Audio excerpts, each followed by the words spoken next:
नमस्कार दोस्तों, पिछली वीडियो में हमने सीखा कि हमें इन्वेस्टमेंट्स क्यों और कब करनी चाहिए और कैसे हमारी पर्सनल कैपिटल बनती है ट्रू एसेट्स इकट्ठा करने से। तो आज हम सीखेंगे कि कौन से हैं वो 3 ट्रू एसेट्स जिनमें आपको हमेशा के लिए वेल्दी बनाने की शक्ति है, मिस्टर प्रांजल कामरा की बुक मिंट योर मनी से। First true assets, real estate. Real estate काफ़ी पुराना और पॉपुलर फॉर्म है इन्वेस्टमेंट का, और पास्ट परफॉर्मेंस के माने तो इसमें मॉडरेट से हाई लेवल तक रिटर्न्स मिलते रहते हैं और रेंट पर देने से एक पैसिव मंथली इनकम भी जनरेट होती है। रिस्क की बात की जाए तो बहुत हल्का सा रिस्क होता है कि इसकी वैल्यू आपके खरीदे हुए अमाउंट से कम हो जाए, या शायद कुछ केसेस में गवर्नमेंट आपसे आपकी लैंड मांग ले कंपलसरी एक्विजिशन में, जिसकी वजह से आपको मनचाहा अमाउंट ना मिल पाए। लेकिन 2 ऐसी प्रॉब्लम्स हैं रियल एस्टेट में जिन्हें आप अवॉइड नहीं कर सकते।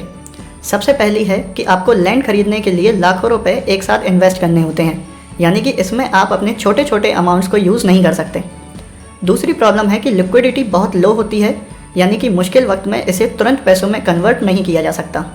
कई बार महीनों लग जाते हैं प्रॉपर्टी बेचने में, और कई बार तो अगर आपकी प्रॉपर्टी के पास कोई डेवलपमेंट नहीं हुआ अब तक तो उसे खरीदने वाला ही नहीं मिलता। इन 2 प्रॉब्लम्स को अगर आप एक्सेप्ट कर सकते हैं पेशेंस के साथ और हल्के से रिस्क को साथ में ले सकते हैं, तो रियल एस्टेट आपके लिए एक ट्रू एसेट ही साबित होगा आगे चल के, बड़े बुजुर्गों के लिए हुआ है जैसे। अब यहाँ तो हमने बात की प्रॉपर्टी के खरीदने बेचने की, लेकिन उस घर का क्या जो आप अपने और अपने परिवार के रहने के लिए बनवाते या खरीदते हैं, क्या उसे ट्रू एसेट कहा जा सकता है? कई लोग इसे ट्रू एसेट मानते हैं। वो कहते हैं कि अगर आप इसे बेच देंगे या रेंट पे देंगे तो पैसे का इनफ्लो हो सकता है, और अपने घर में रहने से आप रेंट के रूप में हो रहे कैश आउटफ्लो को भी अवॉइड कर सकते हैं। और इंडिया जैसे देश में जहाँ पॉपुलेशन ज़्यादा और लैंड कम है, वहाँ हाउस की डिमांड और कीमत बढ़ती ही है।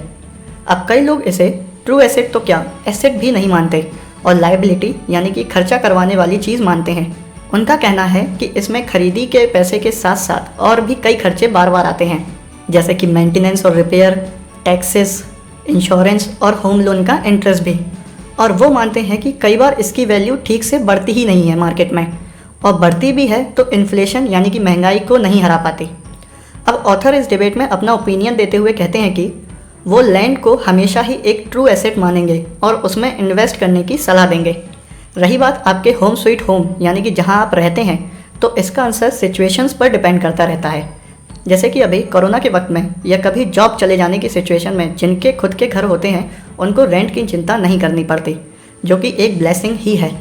और जब आप रहने के लिए घर लेते हैं तो आप सिर्फ ज़मीन का टुकड़ा नहीं देखते, आप उसके आसपास का माहौल भी देखते हैं, फैसिलिटीज़ देखते हैं, जैसे कि कनेक्टिविटी, सोसाइटी के पार्क्स, स्विमिंग पूल, जिम वगैरह वगैरह। यानी कि जितनी ज़्यादा फैसिलिटी उतने ज़्यादा पैसे, और फैसिलिटीज़ तो एक्सपेंडिचर में ही आती हैं। तो घर लेते वक्त आपका माइंडसेट डिसाइड करता है कि वो आपका ट्रू एसेट बनेगा या expenditure. Second true asset, gold. Gold भी लैंड की तरह सदियों से इन्वेस्टमेंट की तरह यूज़ हो रहा है। खासकर इंडिया में इसका बड़ा महत्व भी है और लोग इस पर बहुत ट्रस्ट भी करते हैं। गोल्ड ने पास्ट में हमेशा ही अपने इन्वेस्टर्स को मॉडरेट रिटर्न्स दिए हैं, जैसे कि पिछले 40 साल में गोल्ड ने सालाना 9.6% का एवरेज रिटर्न दिया है। और गोल्ड की लिक्विडिटी रेट भी काफ़ी हाई है, यानी कि ज़रूरत के वक्त इसे आसानी से बेचकर पैसे में कन्वर्ट किया जा सकता है। इसमें इन्वेस्ट करने के लिए आप छोटे छोटे अमाउंट्स भी यूज़ कर सकते हैं, जिससे आपको एक साथ पैसे इकट्ठा नहीं करना पड़ता लैंड की तरह। प्रॉब्लम्स की बात की जाए तो गोल्ड के स्टोरेज का प्रॉब्लम हमेशा रहता है और चोरी का खतरा भी बना रहता है। गोल्ड में आपको एक मंथली या ईयरली पैसिव इनकम नहीं मिलती, और अगर आप गोल्ड ज्वेलरी को इन्वेस्टमेंट की तरह लेते हैं तो उसमें मेकिंग चार्जेस और अलग अलग दूसरी कॉस्ट मिलकर आपका रिटर्न बहुत नीचे ला देती है। इन सब प्रॉब्लम्स को अवॉइड करने के लिए ऑथर हमें गोल्ड में इन्वेस्ट करने का एक सेफ और फ़ायदेमंद टूल बताते हैं, सॉवरेन गोल्ड बॉन्ड्स, जो कि RBI इशू करती है।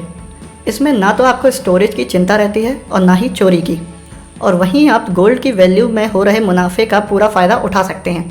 यानी गोल्ड बॉन्ड्स की कीमत गोल्ड से डायरेक्ट जुड़ी होती है और उसी के साथ उतना ही बढ़ती जाती है। साथ ही साथ आपको पैसिव इनकम की तरह बॉन्ड्स सालाना एक फिक्स्ड 2.5% का इंटरेस्ट अलग से देती है, यानी कि गोल्ड की बढ़ती वैल्यू प्लस 2.5% का इंटरेस्ट भी। Third true asset, equity shares.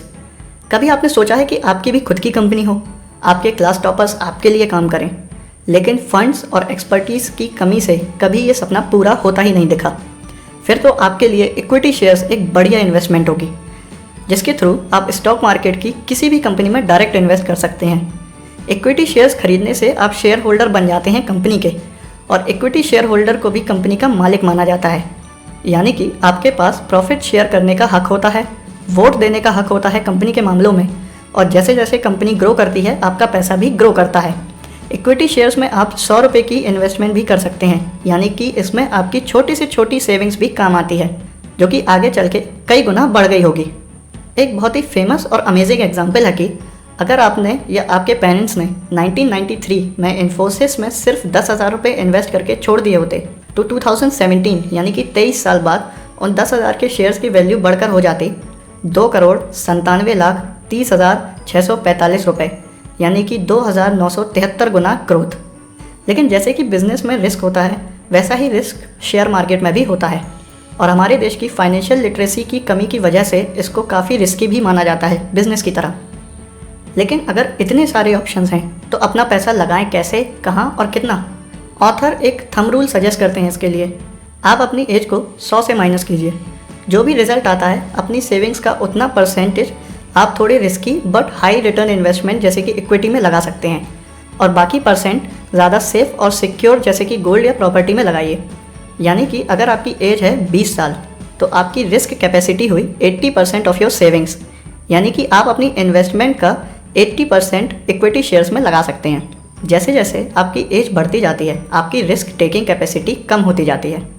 क्योंकि ये वीडियो टीचिंग पर्पज़ के लिए है, ना कि डायरेक्ट इन्वेस्टमेंट एडवाइस के लिए, इसलिए कौन से शेयर में इन्वेस्ट करना है ये आप पूरी रिसर्च के बाद ही डिसाइड करें।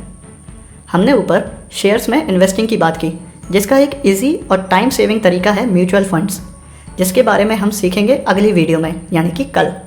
तब तक पढ़ाई करें, लाइक शेयर सब्सक्राइब करें और ग्रो करते रहें।